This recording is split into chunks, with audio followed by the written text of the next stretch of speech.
ನಮಸ್ಕಾರ ಆತ್ಮೀಯ ರೈತ ಬಾಂಧವರೇ, ನಾನು ಬಸವಂತಪ್ಪ.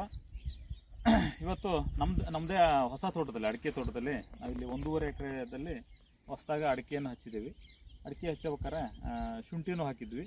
ಶುಂಠಿಯನ್ನು ಡಿಸೆಂಬರ್ 15 ತಾರೀಕಿಗೆ ನಾವು ಶುಂಠಿಯನ್ನು ಕಿತ್ಕೊಟ್ಟ ನಂತರ ಏನು ಮಾಡಿದ್ವಿ, ಡಿಸೆಂಬರ್ ಆದಮೇಲೆ ಜನವರಿ 15 ಶುಂಠಿ ಕಿತ್ತ ಒಂದು ತಿಂಗಳಾದಮೇಲೆ ನಾವು ತೋಟದಲ್ಲಿ ಹೊತ್ತಿಗೆಯಾಗಿ ದ್ವಿದಳ ಧಾನ್ಯಗಳಾದ ಹೆಸರು ನೋಡಿರಿ, ಇದು ಹುರುಳಿ, ಇದು ಹೆಸರು ಮತ್ತು ಹಾಗೆ ಹಲಸಂದಿ, ಇದು ಹಲಸಂದಿ ಜಾತಿ. ಮತ್ತು ಮೆಳ್ಳಿನೂ ಹಾಕಿದ್ದೀವಿ.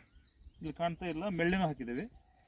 ಹೆಸರು, ಹುರುಳಿ, ಹಲಸಂದಿ, ಮೆಳ್ಳಿ 4 ಜಾತಿಯ ದ್ವಿದಳ ಧಾನ್ಯಗಳನ್ನು ನಾವು ಇಲ್ಲಿ ಸುಮ್ಮನೆ ಹಾಕಿದ್ದು ಅದು ಎಷ್ಟು ಚೆನ್ನಾಗಿ ಹುಟ್ಟಿದೆ ಅಂದರೆ